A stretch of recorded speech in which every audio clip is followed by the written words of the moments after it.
명도나여 주시기 바랍니다. 성원이 되었으므로 제235회 평택시의 제2차 정례회, 제2차 기획행정위원회 개의를 선언합니다.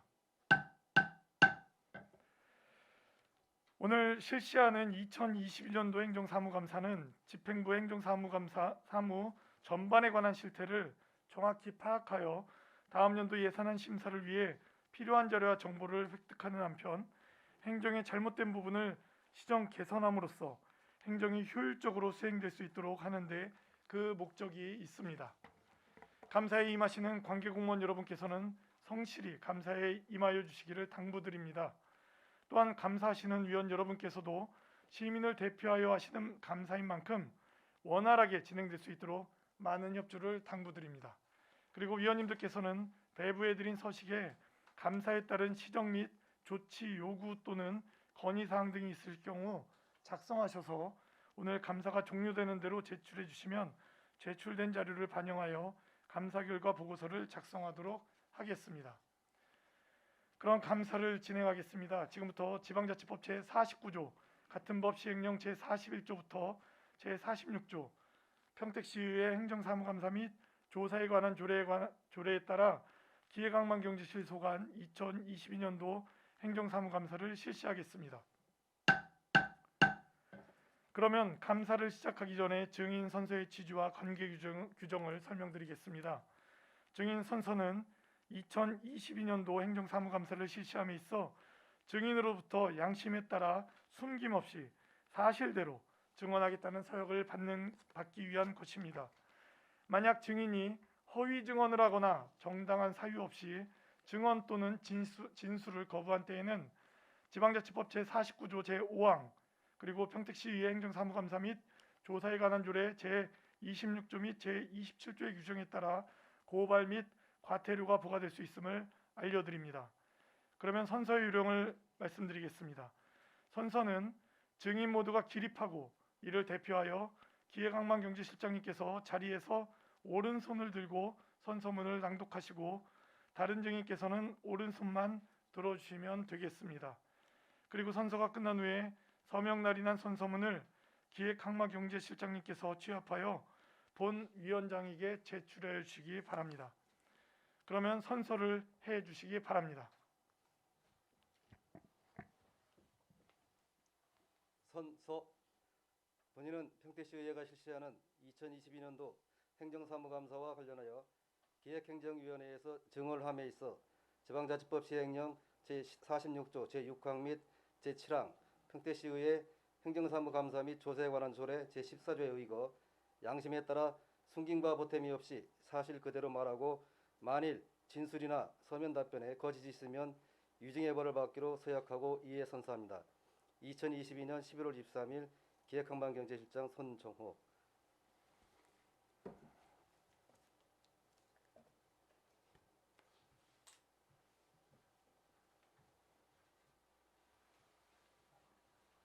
잘 부탁드립니다.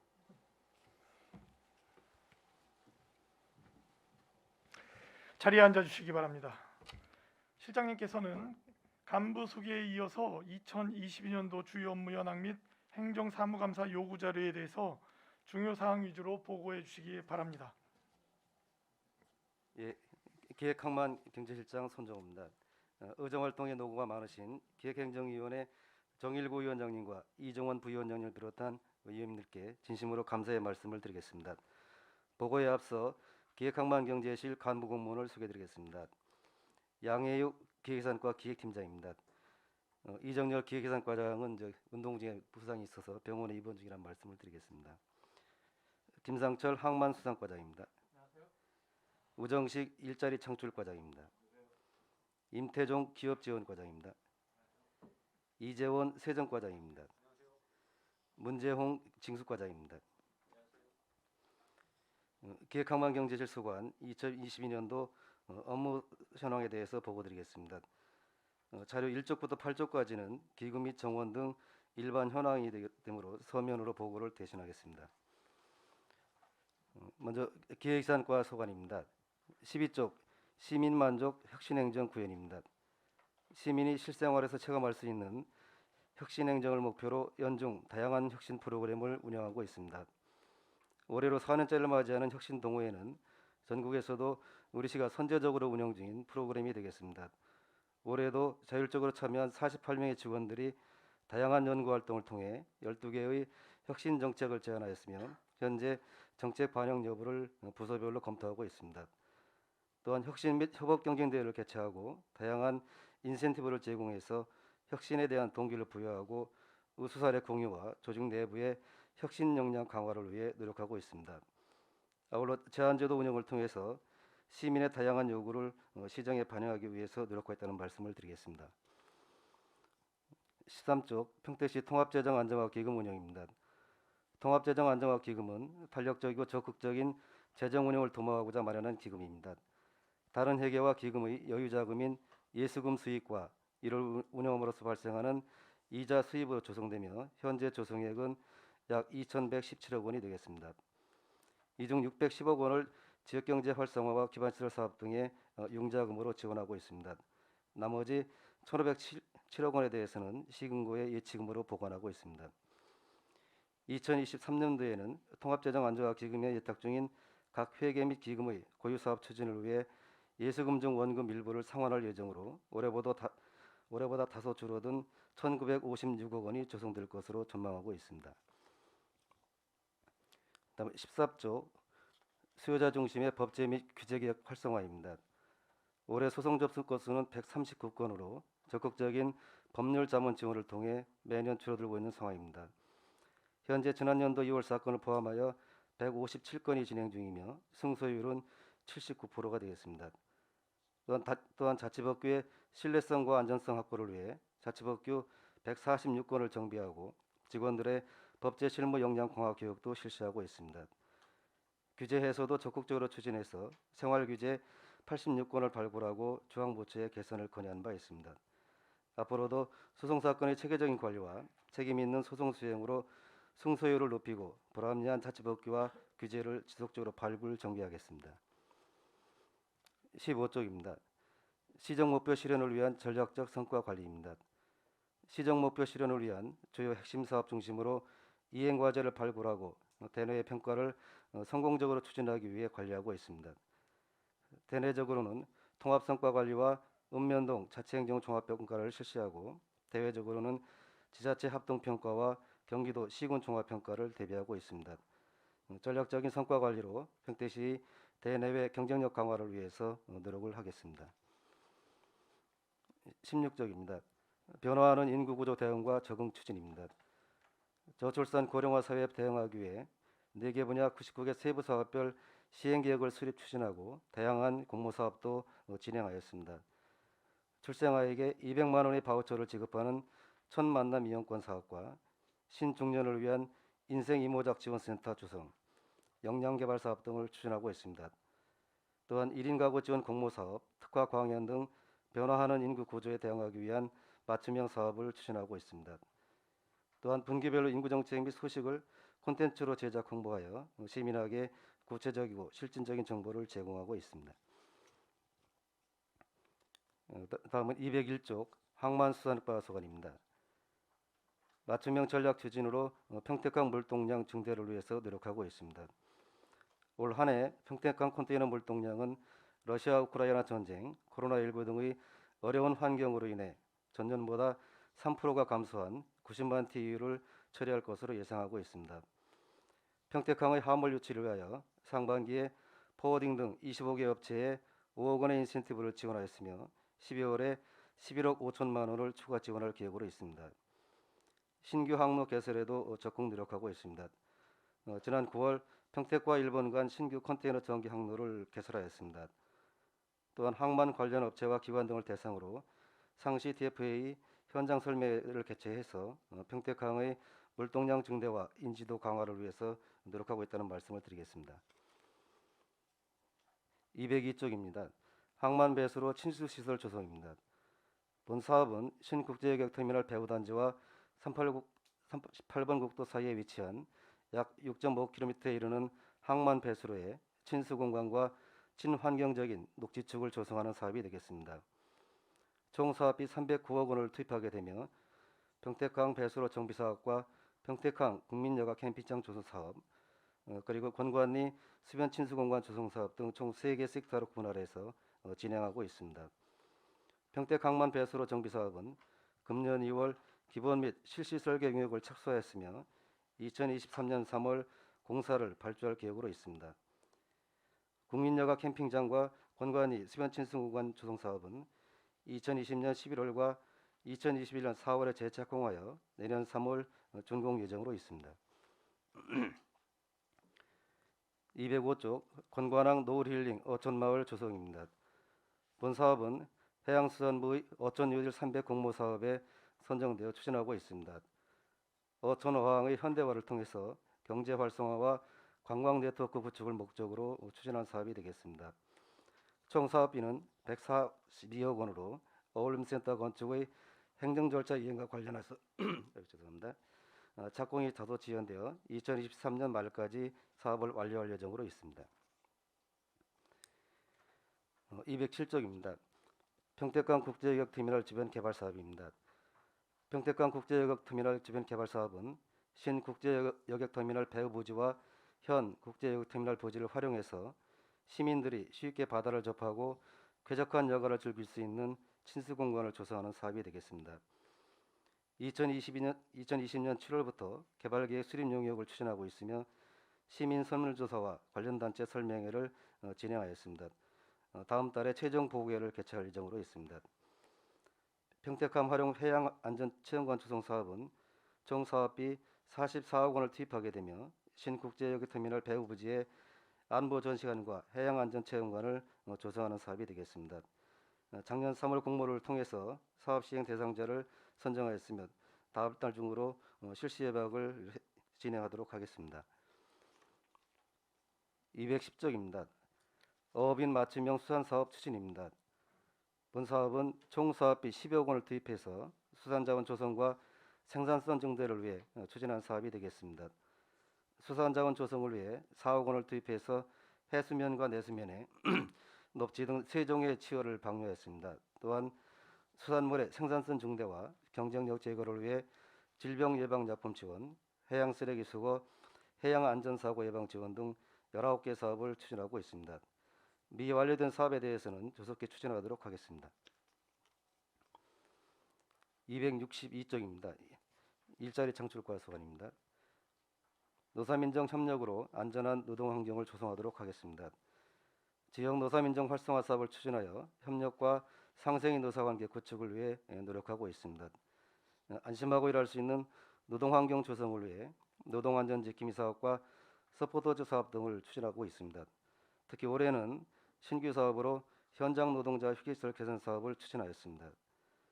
또한 노동자 복지에 관한 노후시설을 보수해서 이용객들의 안전을 확보하고 쾌적한 환경을 제공하고 있습니다. 지역 물가 안전 관리를 위해서는 87개 품목에 대한 물가 모니터링을 실시하고 있으며 착한 가격 업소를 지정 관리하여 지역 경제 안정을 도모하고 있습니다.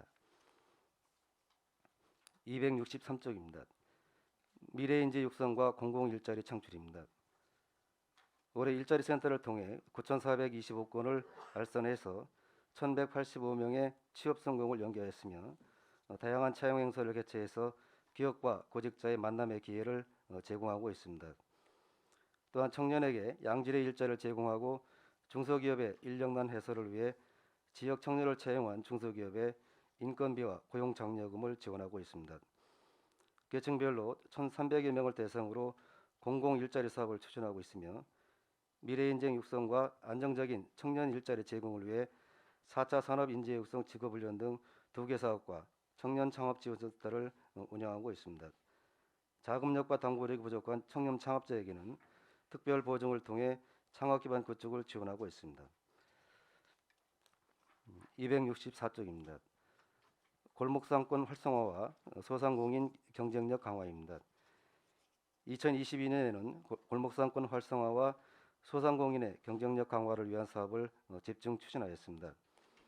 코로나19 피해 폐업 소상공인 지원, 방역물품 지원금 및 경영안전자금 지원 등 다양한 소상공인 지원 사업을 추진하였습니다. 또한 평택사랑카드 소빈지원금을 적극 추진해서 골목상권 소비 촉진을 유도하고 상품권 판매 환전소를 확대 운영하여 지역화폐 유통 활성화를 도모한 바 있습니다. 전통시장 활성화에도 힘쓰고 있습니다. 통복시장 문화관광형 시장 육성 사업과 상생발전형 경기 공유마켓에 11억 원, 관내 5개 전통시장에 공동 마케팅 비용 총 1억 원을 지원하였습니다. 또한 소방 전기안전관리 사업과 노후 전선 정비 사업을 실시해서 상인과 시민들이 안전하게 이용할 수 있는 전통시장을 만들기 위해 노력하고 있습니다. 349조 기업 지원과 소관입니다. 도시가스 미공급 지역 해소 대책 추진입니다. 올해에는 도시가스 공급 취약 지역 지원 사업을 통해 4개 마을에 10억 원을 지원하였으며 경기도 도시가스 배관만 지원 사업으로 19억 7,400만 원을 투자해서 8개 지역에 도시가스 공급 시설을 진행하고 있습니다. 또한 도시가스 배관과 거리가 먼 마을에는 대안으로 LPG 소형 저장 탱크 보급 사업을 추진하고자 했으나 대상 마을에서 사업을 포기한 상태가 있습니다. 포기한 상황입니다. 각 사업들을 차질 없이 마무리해서 주민 불편이 최소화되도록 노력하겠습니다. 350조 기업 경쟁력 강화를 위한 지원 사업 추진입니다. 경쟁력 있는 중소기업 육성을 위해 경영 안전 자금과 성장 단계별 맞춤형 지원을 하고 있습니다. 자금 지원 2개 사업에 7억 원, 맞춤형 지원 11개 사업과 기술 역량 강화를 위한 2개 사업에 15억 9,500만 원, 소규모 기업 환경 개선 사업에 3억 3,100만 원을 지원하고 있습니다. 올해에는 중소기업 특례보증 출연금을 1억 원 증액 지원하였으며 관내 기업 간 상생 협력을 위한 신규 사업도 추진하였습니다. 또한 기존 홍보 카탈로그 제작 사업을 코로나 상황에 맞춰 홍보 동영상 제작 지원 사업으로 변경하여 지원한 바 있습니다. 351조 산업단지 조성입니다. 조성 중인 산업단지는 사업 규모 약 726만 평방미터로 브레인시티, 드림테크, 진이 3산단, 서탄 3단 등 4개소가 되겠습니다. 브레인시티 3탄은 조성공사 공정률 1단계 64%, 2단계 49%가 진행 중입니다. 2023년 내 준공을 목표로 추진하고 있으며 올해 말 산단 분양을 시작할 예정으로 있습니다. 드림테크 3단은 조성공사 공정률 99%, 분양률 100%로 올해 하반기 준공 예정이 있으나 지방도 302호선과 산업단지 남측 진입도로의 교통영향평가 변경 심의 예정에 따라 다소 늦어진 2023년 3월에 준공할 예정으로 있습니다. 진이 3산단은 조성공사 공정률 98%, 분양률 100%로 연내 완료 예정이었으나 일부 기반시설의 공사 일정 지연으로 해서 2023년 내에 준공을 목표로 진행하고 있습니다. 서탄 산단은 올해 5월 토지 보상을 완료하고 7월 착공하여 현재 공정률은 6%가 되겠습니다. 2024년 12월 준공 예정입니다.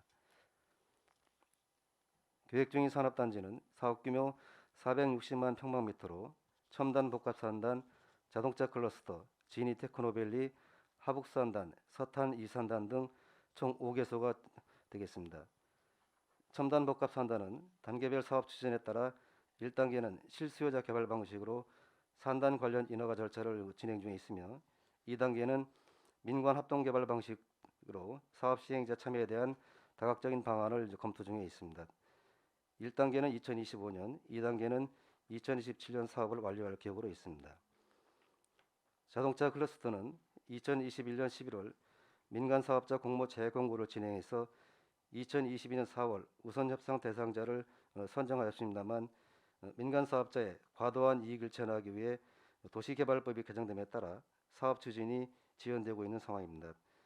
현재 법령 재개정 발의 등 진행 상황을 종합적으로 검토해서 금년 말 추진 방향을 재수립할 예정으로 있습니다. 진이 테크노밸리는 작년 1월 국토부 산업단지 지정계획 승인, 2월에는 산단 개발계획 승인 신청에 따른 주민 공람과 합동설명회를 완료하였습니다. 현재 관계기관 협의 중으로 2023년 내 산단 개발계획 승인과 보상 관련 절차를 이행할 계획으로 있습니다.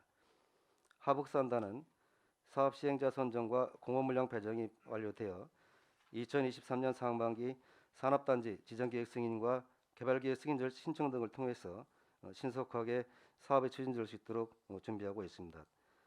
서탄 2산단은 실수요자 개발 방식으로 2022년 4월 산업단지 지정계획 승인을 받았습니다. 2023년 상반기 개발계획 승인 신청 예정이며 2024년 준공을 목표로 준비하고 있습니다. 353쪽입니다. 평택산업진흥을 통한 지역산업 육성입니다. 지역산업 정책의 전문성을 강화하고 중소기업과 벤처기업의 체계적이고 종합적인 지원을 위해서 지난 2월에 평택산업진흥원을 개원했습니다. 현재 산업정책 개발 및 IP 기반 투자유치 컨설팅 사업 등 기업 지원 사업을 추진하고 있으며 평택시 전략산업 개발 및 지역산업 발전 방안 연구 등도 진행할 예정으로 있습니다. 평택산업진흥원이 평택시 지역경제 활성화와 준추적 기관으로 정착할 수 있도록 적극 지원하겠습니다. 354쪽입니다. 신재생에너지 보급 확대 추진입니다.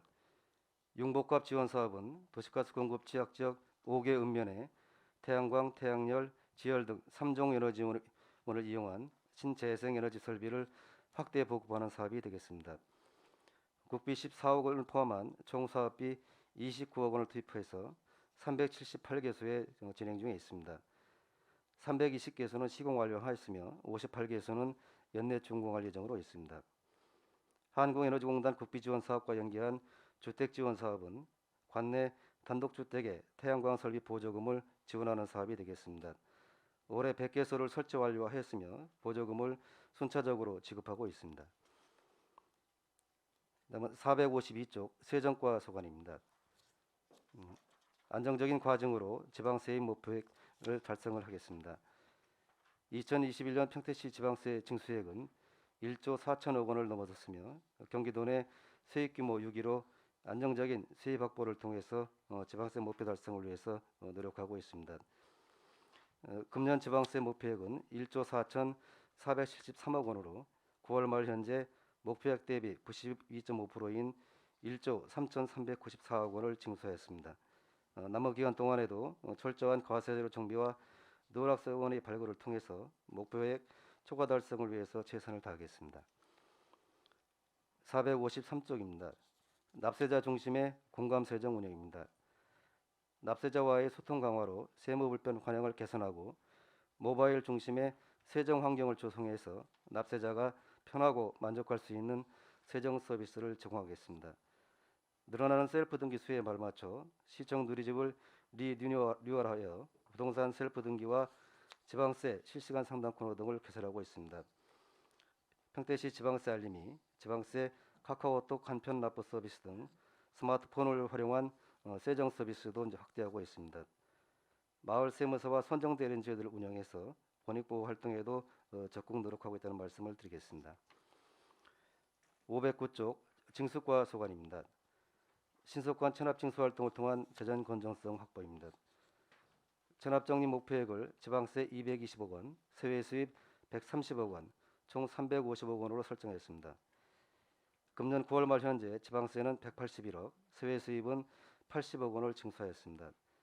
징수 목표 달성을 위해서 부동산 압류 등의 신속한 체납 처분과 함께 공공정보 등록, 명단 공개 등 행정 제재도 병행해서 진행하고 있습니다.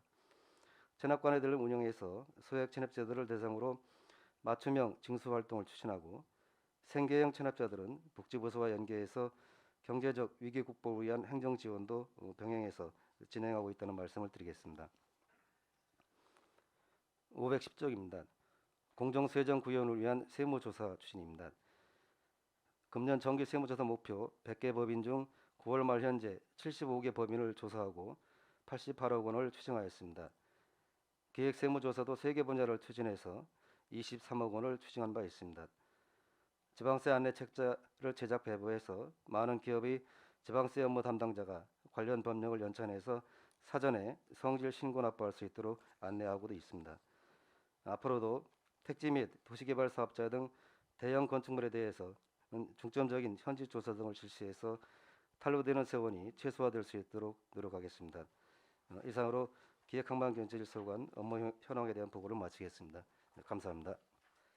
예, 실장님 수고하셨습니다. 계속해서 감사 질의를 실시하겠습니다. 원활한 감사 진행을 위해 3개과씩 나누어 질의 답변을 실시하겠습니다. 먼저 기획예산과 항만수산과 일자리 창출과 소관에 대해 질의답변을 진행하겠습니다. 해상부서 이외의 부서는 퇴장하셔도 좋습니다. 먼저 기획예산과 항만수산과 일자리 창출과 소관에 대한 질의를 하도록 하겠습니다.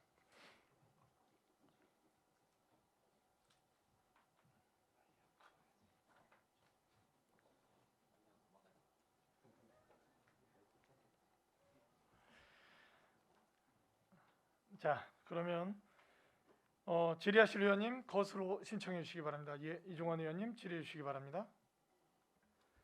안녕하십니까, 이종원 의원입니다.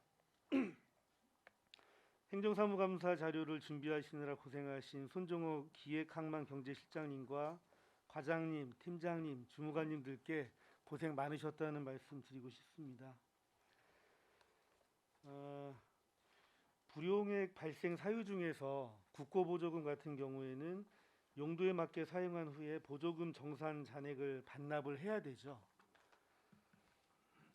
근데 국고보조금으로 발생한 이자를 이렇게 사용할 수 있는 방법이 있는데 혹시 알고 계신가요? 이렇게 이자를 우리 지자체에서 쓰는 방법은 예. 저는 아직은 모르고 있습니다. 좀 말씀해 주시면. 네, 그 보조금 관리에 관한 법률 제 31조 사항을 보시면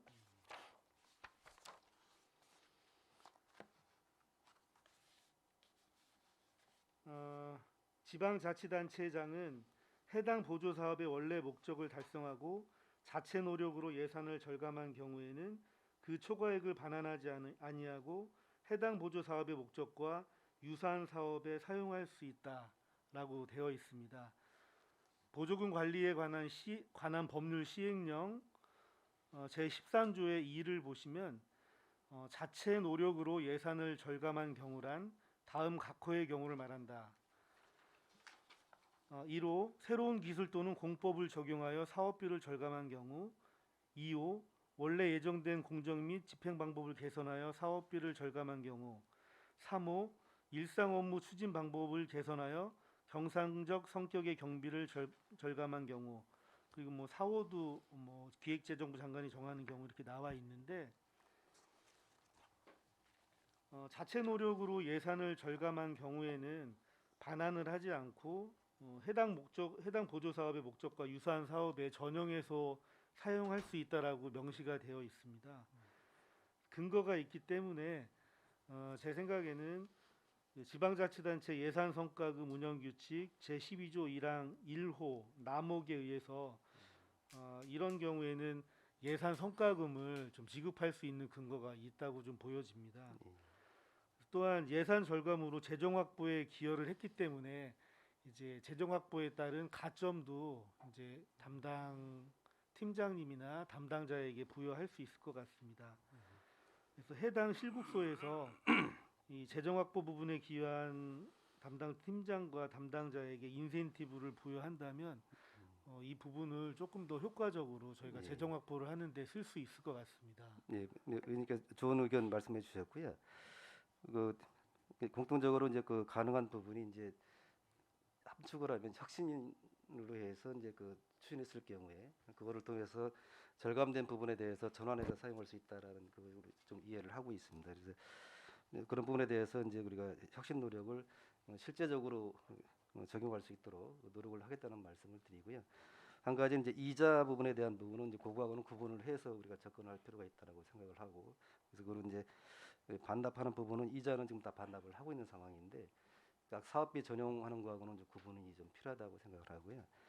그 말씀하신 그 중에 성과금과 이제 그 인사상 가점, 그거는 지금 이제 시행을 하고 있습니다. 그래서 1년에 한 번씩 예산 절감이나 이런 부분에 대해서는 평가를 해서 예산 성과금도 지급을 하고, 또 거기에 해당되는 팀장이나 직원들에 대해서는 인사상 가점도 좀 부여를 하고 있습니다. 네, 지금 예산 재정 확보에 대해서는 그 1점의 가점을 부여하는 것 같은데 예. 적극적으로 반영을 해서 다음부터 꼭 활용될 수 있도록 예. 좀 추진해 주시기 바라겠습니다. 예, 잘 알겠습니다. 다음은 지방교부세와 조정교부금 인센티브와 페널티 현황에 대해서 질의하겠습니다.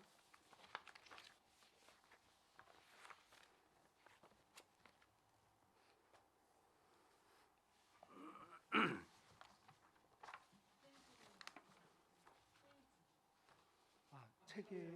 음, 예, 2018년도에 환매권 발생 통지 업무 소홀로 페널티를 부과받았죠. 예, 예. 페널티 부과 금액이 얼마인가요? 그게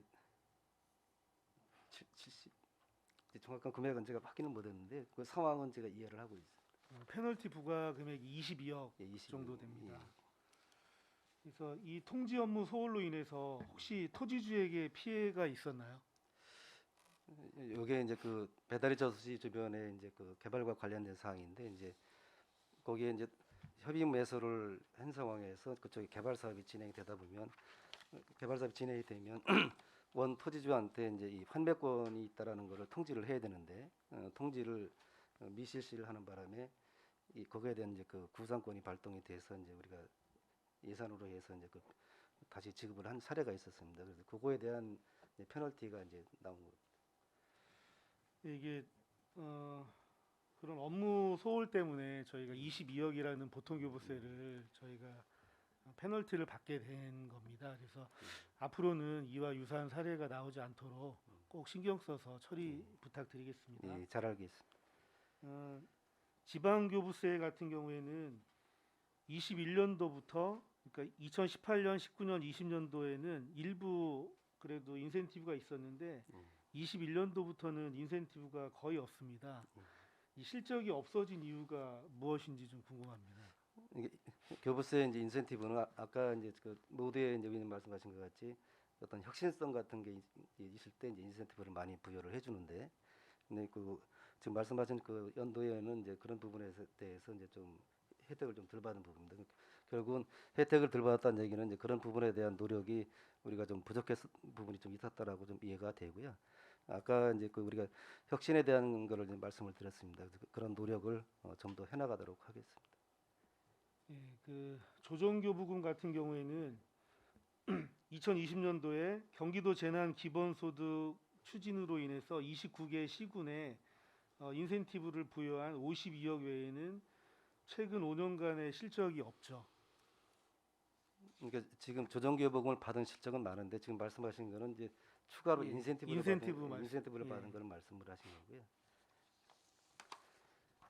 이게 어. 조정교부금 같은 경우는 이제 인센티브는 이제 평상시에는 별로 없고 그 지난번에 이제 그 재난지원금 지급할 때 시가 이제 독자적으로 이제 그 경기도 도정에 적극 이제 참여를 해서 재난지원금을 지급을 했기 때문에 그건 좀 받은 겁니다. 특별한 경우에 받은 거고요. 이제 실장님이 좀 인지하시고 있는 것처럼 적극 행정이 좀 부족했다라는 방증으로 좀 여겨집니다. 네, 그런 면도 뭐 있을 수 있습니다.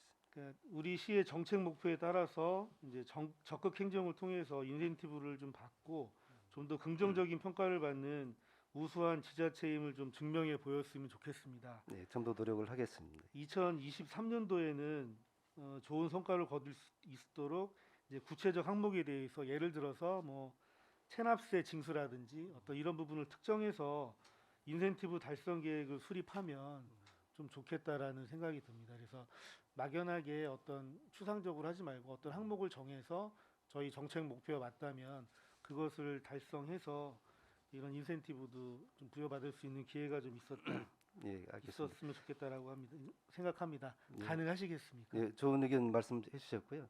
그런 부분에 대해서 우리가 어느 부분을 특화할 건지 이런 거에 대한 고민부터 시작을 해서 실행 계획을 세우겠다는 말씀을 드리고요. 덧붙여 하나 이제 말씀을 드리면 지방교부세 이제 받는 부분에 대해서도 여러 그 평가 지표가 있는데 그 지표를 우리가 세밀하게 관리하기 위해서 이제 내년도 예산에 그 지방교부세 이제 관리 시스템 구축하는 비용을 예산에 좀 반영을 했습니다. 그래서 그거를 통해서 지방교부세도 좀 더 체계적으로 관리할 수 있도록 이렇게 노력을 하겠습니다. 네, 감사합니다. 다음은 소상공인 관련해서 질의하겠습니다. 2023년도 소상공인 특례보증 출연금을 최초에 10억으로 제출해 주셨죠? 예, 그래서 동의안. 예, 예. 네, 출연금 동의안에 네. 2022년도 25억에서 15억이 감액된 금액이었습니다. 소상공인 지원 건수가 2019년 616건에서 2020년도에는 847건으로 수요는 계속 증가하는데 감액을 했다라고 했을 때 본 위원이 고금리 고물가 속에서 점점 어려워지는 경제 여건에서 맞는 것인가라는 질의를 했었습니다. 이제 현 상황과 2023년도 앞으로의 상황을 고려해 봤을 때는 이제 좀 역행하는 출연 동의안이었지만 증액이 필요하면 추경에 올리겠다고 하셔서 저희가 출연 동의안 심사를 마쳤고요. 이제 본 예산에 5억을 증액해서 15억을 올리셨습니다. 맞습니까? 네, 맞습니다.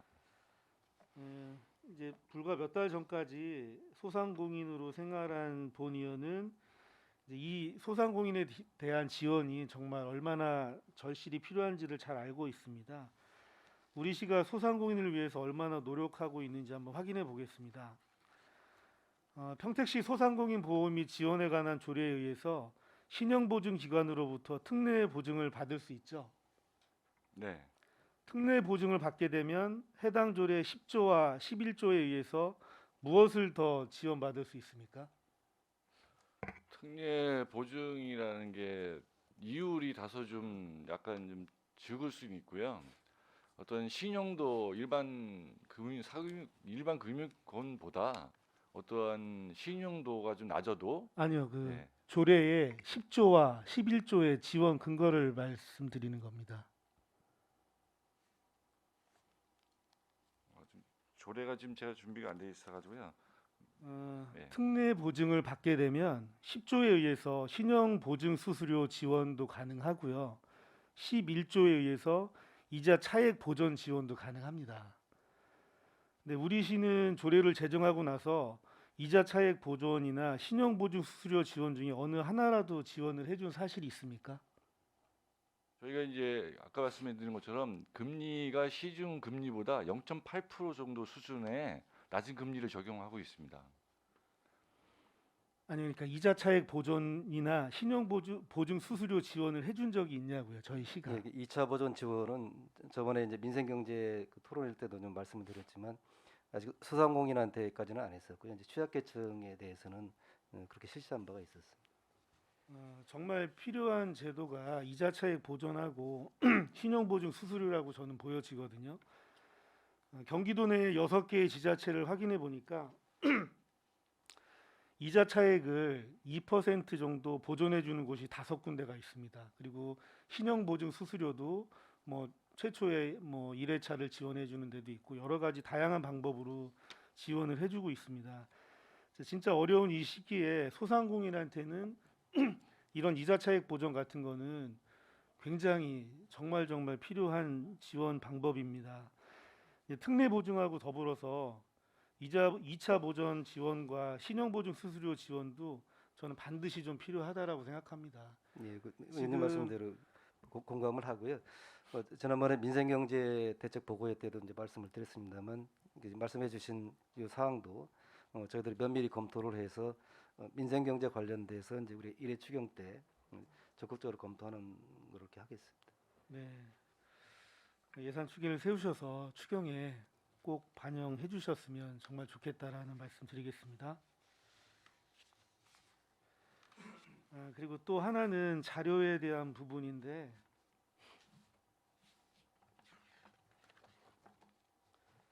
오쪽에 보시면 소상공인 현황이 나와 있어요. 오쪽의 하단에 소상공인 현황이 나와 있는데 2019년도 통계를 보면 기업 수가 65,133, 종사자 수가 99,938명으로 되어 있습니다. 근데 2021년도 행감 자료에 보면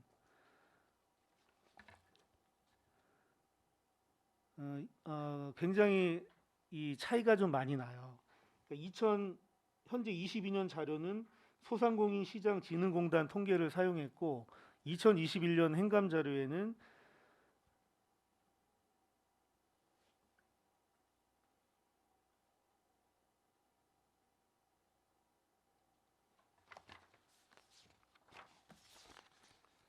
네, 2021년 행감 자료에는 평택시 사업체 조사 통계를 사용하고 있습니다. 그래서 34,505개소의 업체 수의 차이가 나고요. 27,631명의 종사자 수가 차이가 납니다. 이거는 앞으로 어느 통계를 사용할 것인지 좀 구체적으로 정해야 될 것 같습니다. 2021년도 자료와 지금 2022년도 자료가 이렇게 차이가 난다면 앞으로도 계속 똑같은 오류가 발생될 수 있을 것 같습니다. 예, 그 말씀하신 사항은 저희 충분히 검토를 해서 이거는 뭐 일관성 있는 자료 기준이 좀 필요하다고 보고요. 그건 정리해서 별도로 한번 말씀을 드리겠습니다. 예, 그 지난번에도 전통시장 면적하고 점포수가 좀 차이가 나서 한번 예. 말씀을 드렸었는데 자료가 일관성을 가져야 저희가 좀 신뢰할 수 있는 자료라고 좀 예, 보여지거든요. 공감합니다. 예. 예, 다음에는 자료를 어떤 통계 자료를 정확하게 한 곳을 인용해서 좀 사용해 주셨으면 좋겠다. 예, 잘 알겠습니다. 말씀드리겠습니다.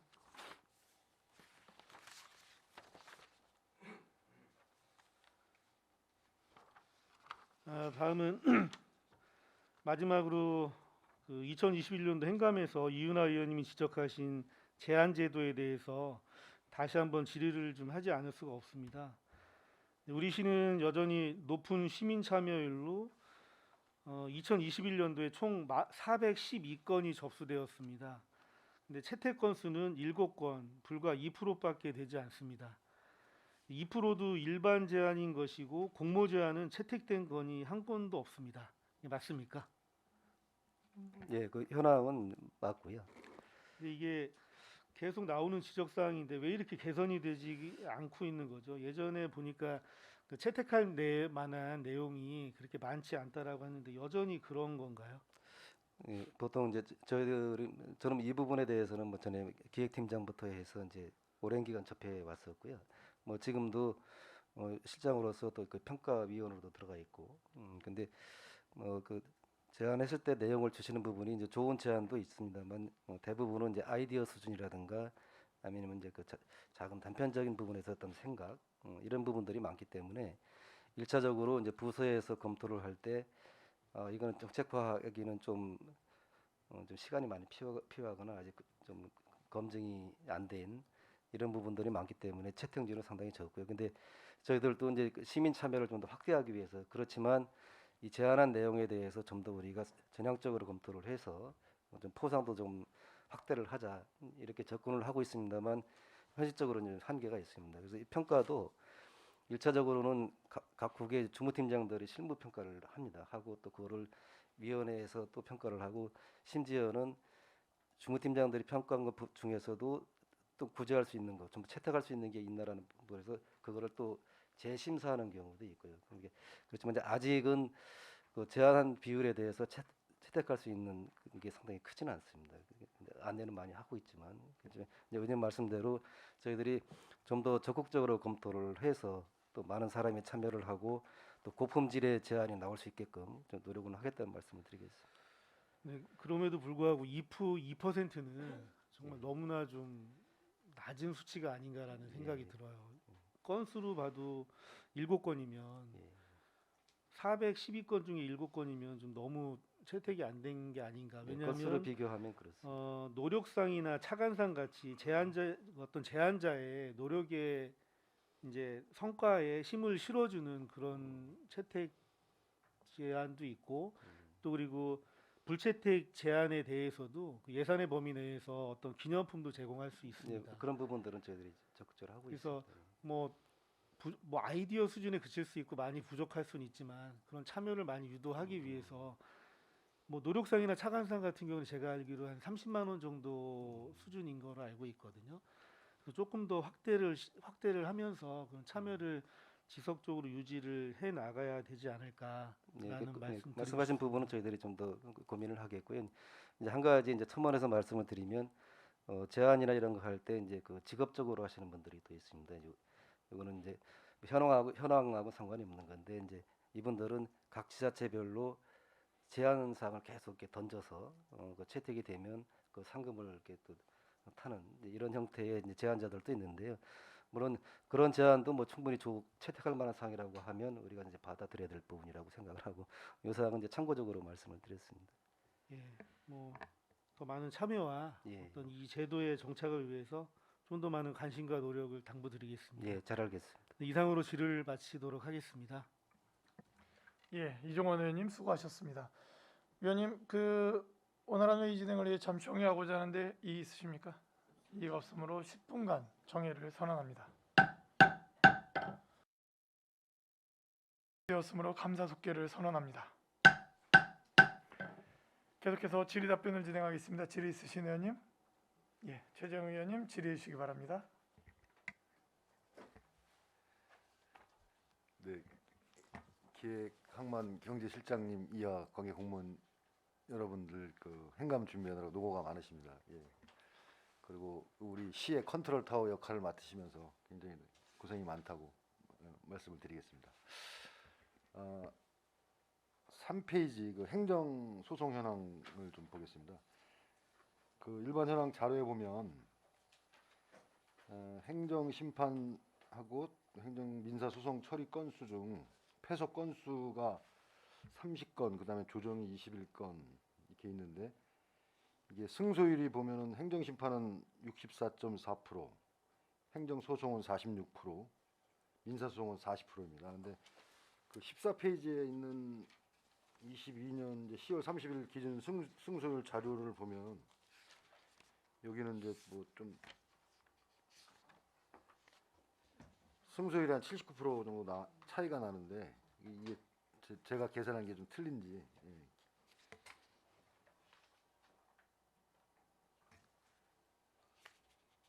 지금 이제 처리 건수에서 보면은 이제 그렇게 그 처리 건수에서 이제 승소한 거를 해보니까 그렇게 되더라고요. 예. 그거 좀 확인 좀 부탁드리겠습니다. 지금 자료상으로 보면 이제 3쪽에 있는 거는 이제 그 2월 건수나 이런 게 다 포함이 돼서 좀 된 거로 좀 보여지는데, 예. 그걸 한번 확인을 하겠습니다. 확인해서. 예.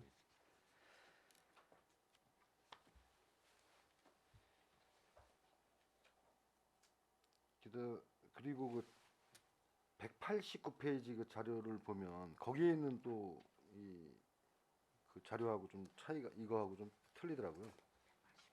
189페이지에 보면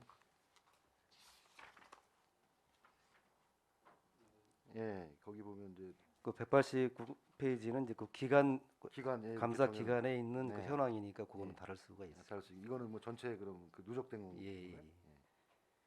근데 뭐 차이는 몇 개 안 나는데, 음.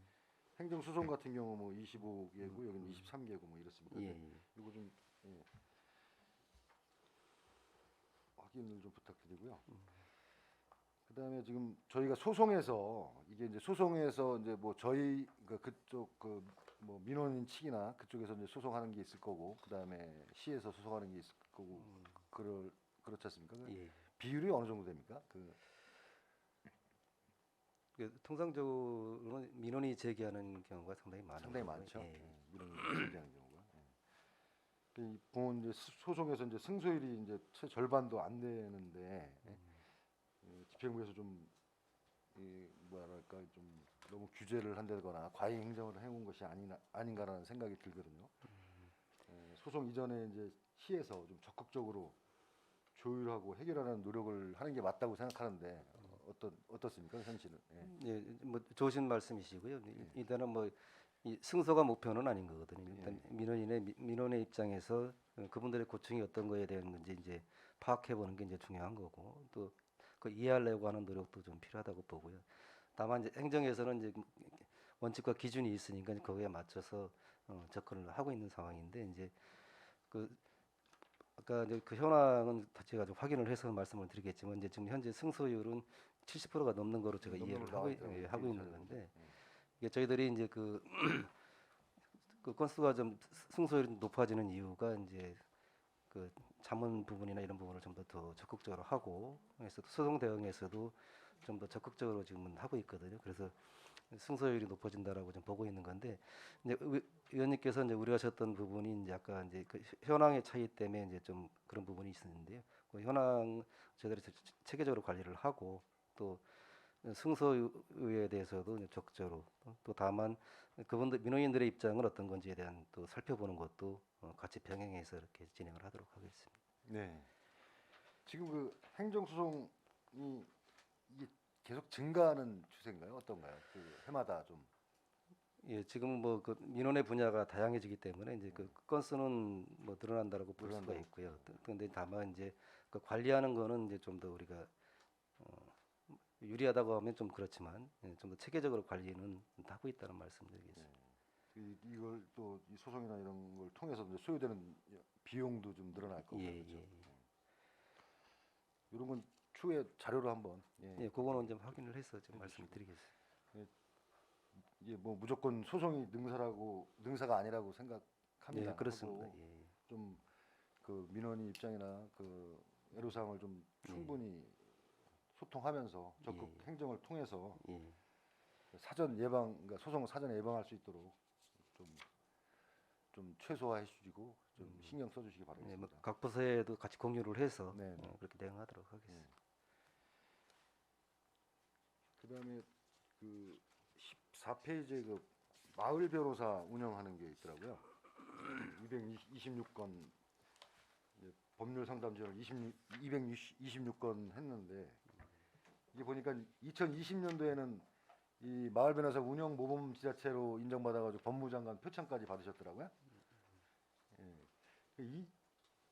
이거에 대한 그 운영을 어떻게 하시는지하고 그다음에 그 이 홍보는 어떻게 하시는지 이거 좀 설명 좀 부탁드리겠습니다. 답변 드리겠습니다. 지금 마을 변호사는 저희 지금 11분이 계신데요. 코로나로 인해 가지고 이제 전에는 읍면 이제 거리가 먼 동지역은 빼고 읍면과 각 출장소에서 직접 마을 변호사가 나와 가지고 매주는 아니었던 것 같고 나와서 이제 직접 상담을 해주는 그런 식으로 이제 운영이 됐었는데 이제 코로나 상황 때문에 20년도부터는 전화 상담을 하고 있어요. 그래서 지금은 이제 그 해당 지역에 이제 저희 읍면동 그 공문을 보내가지고 이제 사전 안내할 수 있도록 홍보도 하고 그리고 이제 전화로 이제 상담 받고 이제 그런 식으로 이제 운영은 하고 있어요. 지금 전화로만 하고 있습니다. 비대면으로 해서요. 네.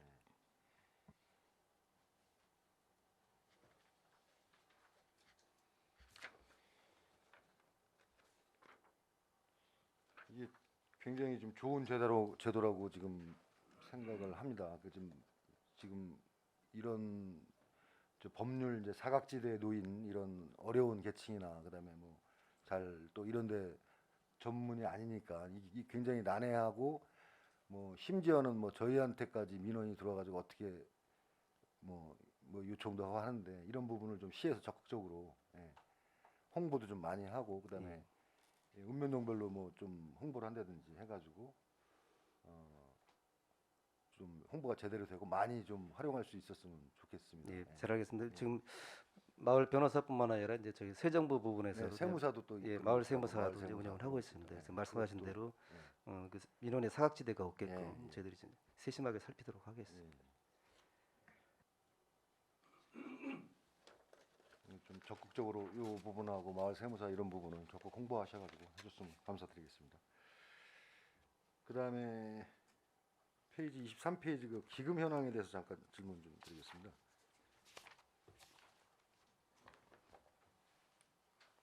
(2021년 10월) 말 기준 잔액이 2,075억 원 정도였더라고요. 그다음에 올해 이제 22년 10월 말 기준 잔액은 2,117억 원이었고요. 예. 그 중에 이제 정기예금이 한 1,506원이고 이제 공공예금이 1억 1,500 정도 있는데 이 정기예금 계좌가 3개 정도 있는 것 같더라고요. 예. 그 자료를 보니까 올해 이제 9월 29일에 그 시중 이제 금리가 이제 상승하니까 이걸 해지해서 더 높은 금리로 이제 갈아타가지고 예치를 한 것 같더라고요. 이런 부분은 굉장히 잘 하신 것 같습니다. 잘 하신 것 같고. 근데 지금 이제 현재 금리가 이제 여기 보시면 750억, 354억, 402억 정도 예치가 돼 있는데 이게 이제 이 금리가 이제 2.2%대, 2.45, 2.61, 2.71 이렇게 있습니다. 이렇게 돼 있는데 이게 이제 뭐 이 다음 달에 이번 달에 만기되는 거고 내년에 만기되는 것도 있고 한데 지금 이제 시중 금리는 계속 오르고 있지 않습니까? 더 올라 있고 지금도 더 많이 올라 있는데 이 이런 부분도 좀 시군구와 협의를 해가지고 좀 이런 이율 조정을 한다든가 이런 필요성이 있지 않을까 말씀을 드립니다. 그리고 이 기금이 이제 만기가 되면 이거를 이 공금 예금, 예, 그 예금 통장으로 지금 옮겼다가 이렇게 정기 예금을 이렇게 예탁하고 그런다 그러더라고요. 예치하고 한다고 하는데 이런 거를 좀 만기가 되기 전에 전체적인 그 계획을 좀 세워가지고 이 기금 관리를 좀 철저히 해주셨으면 고맙겠습니다. 이게 이제 항상 그 평균적으로 한 1,000억 이상이 지금 예치가 돼 있는데 이게 하루 이자만 해도 엄청나지 않습니까? 예, 이런 부분을 좀 철저히 관리를 해가지고 예, 뭐그 지출되는 부분도 할 테지만 미리 좀 그런 계획을 좀 예. 세우시는 게 좋을 것 같다고 말씀을 드립니다. 예. 예, 그 어떻게? 예. 이제 이렇게 두 가지를 이제 말씀을 해주셨는데 하나는 이제 이자율 변동이나 이런 부분에 대해서 시가 기민하게 대응을 해야 된다라는 거 하나하고 이제 전체적인 계획에 대해서 체계적으로 미리 준비한다는 거잖아요. 이게 좀 먼저 이제 기민하게 대응하는 부분은 아까 의원님께도 말씀하셨듯이 이자율 변동이나 이런 거에 대해서 이제 수시로 이제 그 체크해서 이제 관리를 하고 있고요. 그다음에 이제 미리 준비하는 그 계획 부분은 우리가 상하반기 또 분기별로 해서 기금 운영 계획을 이제 심의를 하고 검토를 하고 있습니다. 그래서 그거에 맞게 지금 체계적으로 관리하고 있다는 말씀을 드리겠습니다. 네.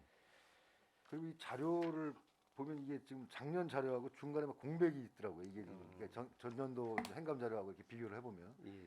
그래서 이게 좀 연말 기준으로 이렇게 정리가 될 필요도 있을 것 같은데 이게 조금 이게 자료가 이제 이렇게뿐이 할 수 없는 그런 걸 알지만 이제 좀 그런 걸 첨부하셔가지고 좀 해주셨으면 좋겠고 아니면 별도로 뭐 자료를 요구하든지 해야 되는데 이게 좀 이것만 봐서는 좀 중간에 공백이 막 있고 막 그렇더라고요. 그래서 이 자금이 어떻게 흘러가는지 이런 걸 좀 판단이 좀 덜 되더라고요. 예. 그런 부분 좀 아까 이정원 의원님께서도 이제 네. 그 자료 현황이라든가 이런 부분에 대해서 이제 말씀을 주셨는데 이제 저희들이 이제 차후에 그 자료에 낼 때는 전년도 거와도 이제 연계성도 같이 예, 한번 예, 보고 예. 그래서 그게 전과에 단절되는 게 아니라 이제 같이 연계가 되는 상황이 될 수 있도록 그렇게 좀 준비를 하겠습니다. 네, 그렇게 좀 준비 좀 부탁드리겠습니다.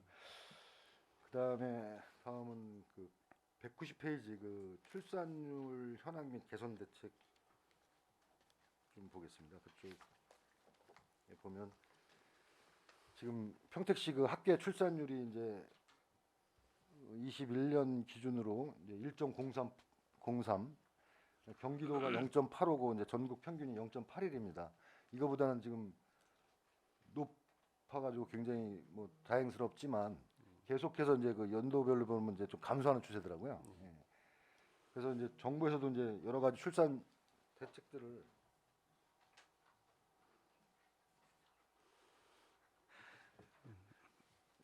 저출산 대책들을 이제 많이 내놓고 있는데 이런 출산율 제고를 위해서 여러 방면으로 노력하고 있는데 우리 시에서는 어떤 노력을 하고 있는지 좀 궁금합니다. 이게 지금 이제 우리 기획예산과에 이제 인구정책팀도 있고 이제 향후에는 이제 청년정책팀으로 이제 전환 매치가 되게 되는데 이제 지금은 이제 그 업무 접근 방향을 이제 좀 달리 하고 있습니다. 전에는 이제 출산율에 이제 집중이 돼서 이제 그 관리가 됐다라고 하면 지금은 인구 정책적인 측면에서 접근할 필요가 있다라고 이제 전체적인 흐름이 그렇게 가고 있고요. 우리 이제 부서에서도 지금 단순하게 이제 그 출산율 쪽보다는 어떤 그 인구 구조상 주민들의 구조상으로 봤을 때 이 복지와 연결이 돼서 우리가 어떻게 접근을 해야 될 건지 이제 이런 부분을 고민을 하고 부서별로 이제 TF를 구성을 해서 이제 연말에 이제 최종 보고서가 이제 나올 겁니다. 이제 그거는 나중에 의원님들께도 보고는 드릴 예정이고요.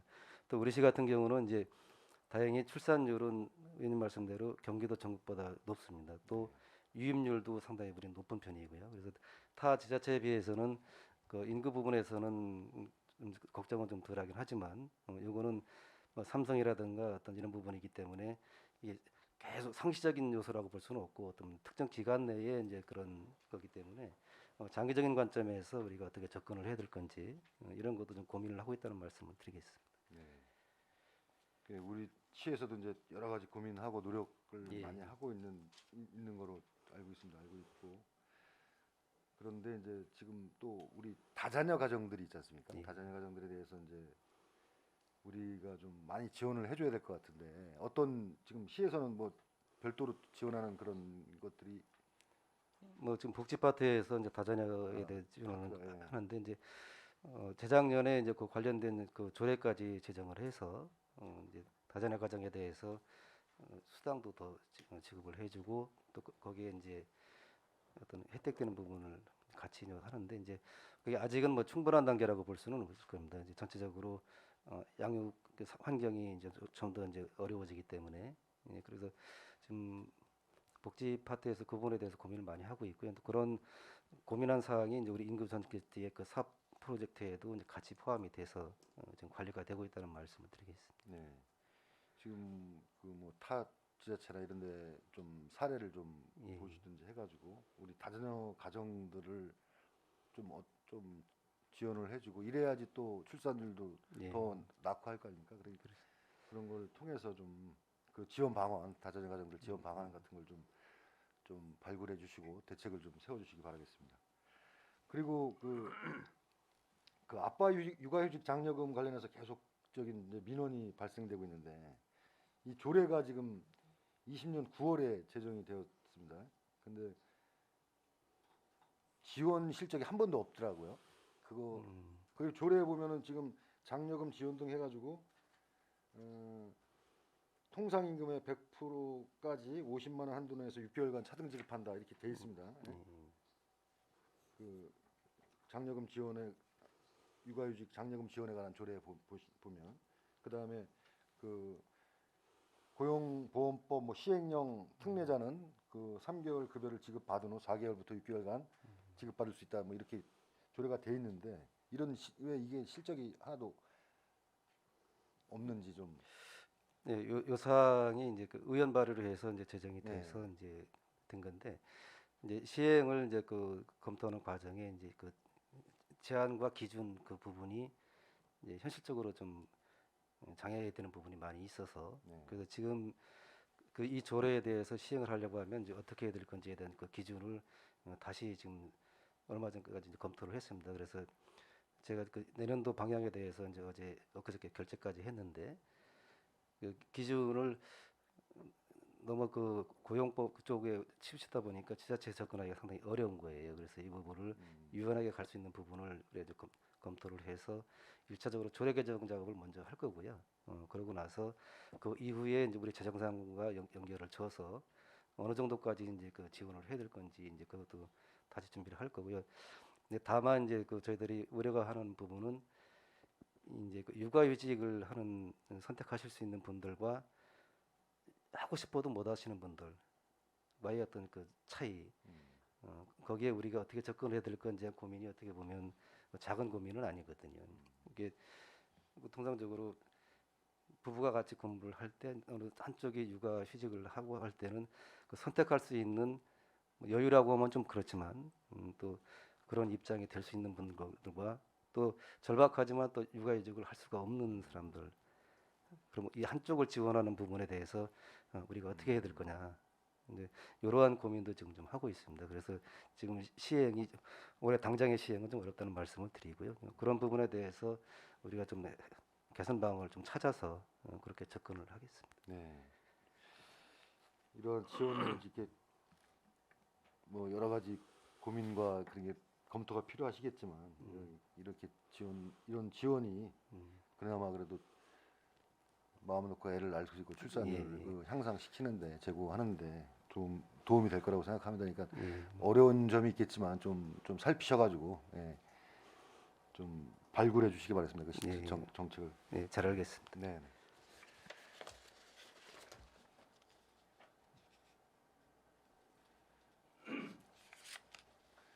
그다음에 지금 우리 시가 지금 1인 가구가 지금 전체 가구 수의 한 43% 되지 않습니까? 이거에 대한 이제 이들에 대한 이제 복지 정책을 좀 검토를 해야 될 것 같은데 뭐 1인 가구들의 뭐 낙후되고 이렇게 뭐 이런 뭐랄까 그 구도심 같은데 이렇게 좀 밀집돼 가지고 뭐 거주도 하시고 하는데 이런 분들의 안전 문제라든가 그다음에 이런 분들이 또 뭐 우울증, 1인 가구를 혼자 이렇게 오래 사시다 보면 우울증이나 뭐 고독사 이런 문제도 있고 이런 여러 가지 그 문제들이 있는 것 같은데 이거에 대한 좀 시에서도 프로그램을 좀 뭐 치료 프로그램이든지 그런 프로그램을 좀 발굴을 해가지고 예. 좀 지원을 해줘야 될 필요성이 있다고 봅니다. 그리고 그다음에 그 1인 가구 청년 세대들을 위해서도 그 뭐 취업 프로그램이라든가 이런 것들을 제공해주는 그런 좀 정책이 좀 필요할 것 같은데요. 예. 좋으신 말씀이고요. 저희가 1인 가구 비율이 이제 상당히 높습니다. 네. 높은데 이제 거기에는 본인의 선택으로 1인 가구를 하시는 분들도 꽤 많이 있고 또 어쩔 수 없이 1인 가구가 될 수밖에 없는 그런 취약계층의 1인 가구가 있다고 생각을 하고요. 그래서 우리 내년도에는 그 1인 가구에 대해서 이제 성질별로 한번 분석을 해보자. 그래서 성질별로 해서 사실 본인의 의지와 어떤 그 때문에 선택해서 하시는 분들까지 우리가 다 살펴드리기는 쉽지는 않은 거고 어쩔 수 없이 1인 가구가 될 수밖에 없는 사람들에 대해서 어떻게 지원을 할 거냐. 또 아까 말씀하신 대로 그런 부분들이 어떤 환경적으로 우울하거나 또 이제 삶에 대해서 의지를 상실하는 부분들이 없는 건지 그럼 거기에는 어떤 지원을 해야 될 거냐라는 부분을 우리가 한번 성질별로 한번 검토를 해보자. 그래서 이제 내년도에 그 성질별로 그걸 분석을 해서 정책을 좀 더 맞춤형으로 갈 수 있게끔 좀 하려고 하고 있습니다. 네, 좀 발굴해 주고 작년에 보니까 그런 무슨 그 용역을 좀 했던 것 같더라고 1인 가구에 대한. 그러니까 1인 가구에 대해서 용역을 했는데 네. 지금 말씀드린 것 같이 이제 이게 현황적인 부분이 위주가 돼 있고 그래서 제가 아까 말씀드린 것 같이 그 1인 가구의 특성별로 그런 부분이 좀 부족하더라고요. 디테일하게, 그래서 네. 그런 부분이 좀 구체적으로 나와야 좀 정책화하기가 좀 낫겠다 싶어서 보완적으로 그렇게 좀 하려고 하고 있습니다. 네. 적극 좀 예, 예, 신경 잘 써주시기 알겠습니다. 바라겠습니다. 네. 그다음에 그 항만수산과 잠깐 보겠습니다. 그 페이지 그 237페이지 보면 그 3년 이상 중단되거나 연기된 사업에 보면 서해대교 주변 항만 친수시설 조성 사업에 있지 않습니까? 이게 중지가 됐던데 이 부분에 대해 이 부분은 이유 좀 설명해 주시겠어요? 이건 당초에 저기 시장님하고 평택지방해양수산청하고 서해대교 하단에 약 14,730평에 대해서 친수 공간을 조성하기로 했었는데요. 해당 부지가 그 서해대교 하단이다 보니까 안전성 그리고 비산먼지 이런 쪽으로 문제가 많이 있어서 평택지방해양수산청장님께서 신여객터미널 배후 부지에 이게 21,600평에 대한 대체 부지를 제안하셨습니다. 그래서 그 계획은 중단하기로 하고 신여객터미널 뒤쪽으로 친수 시설을 하기로 하였고요. 그 이후에 또 항만기본계획의 현 여객터미널 배후 부지 31,000평 정도가 친수 시설로 신규로 지정되면서 이쪽 부분을 연구 용역을 하고 있거든요. 그래서 부지가 대체됐다는 말씀을 드리고요. 요거는 이제 3년이 지나면 이제 자동적으로 이제 없어지는 사업이 없어지는 되고, 예, 사업입니까? 대체된다고 예, 보시면 되겠습니다. 알겠습니다. 애초부터 좀 계획을 잘 세우셨으면 여기도 뭐 예산이 일부 투입됐을 거 아닙니까? 예, 그런 좀 전혀 없어가지고 문제가 있습니다. 예, 다행히 대체 부지가 나오고 새로운 부지가 나와서 예, 예. 향후에는 이런 계획을 세우실 때 좀 더 디테일하게 그런 걸 해가지고 예산이 낭비되는 일이 없도록 좀 해주셨으면 네, 감사하겠습니다. 잘 알겠습니다. 네, 네.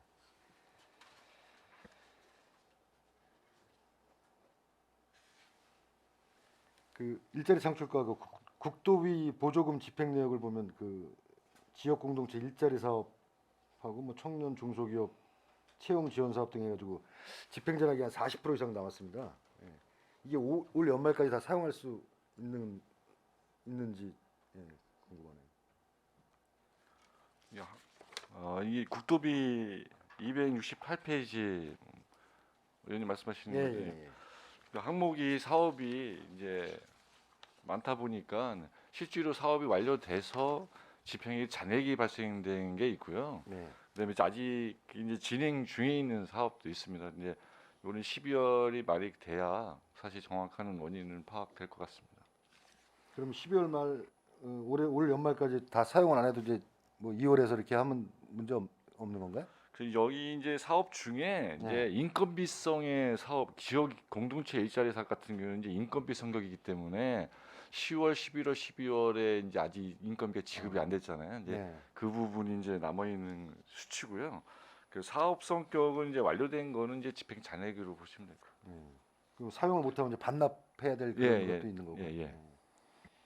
이 국도비 보조금 사업 같은 경우 좀 최대한 신경 쓰셔가지고 이렇게 뭐 반납되거나 이런 게 없도록 좀 노력해 주시면 감사하겠습니다. 예, 알겠습니다.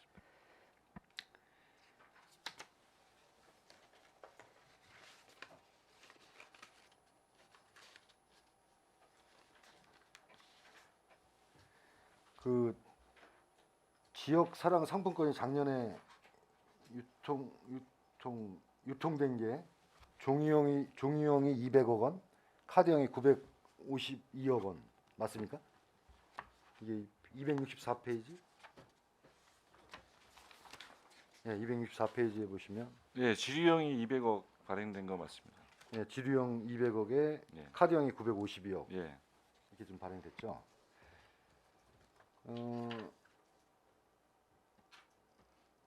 이게 지금 지역사랑 상품권을 지금 예산 삭감한다고 지금 하지 않습니까? 예, 이렇게 됐을 때 지금 시에서는 어떤 대응책이 있습니까? 저희 이제 내년도에 이제 지역 국비가 네네.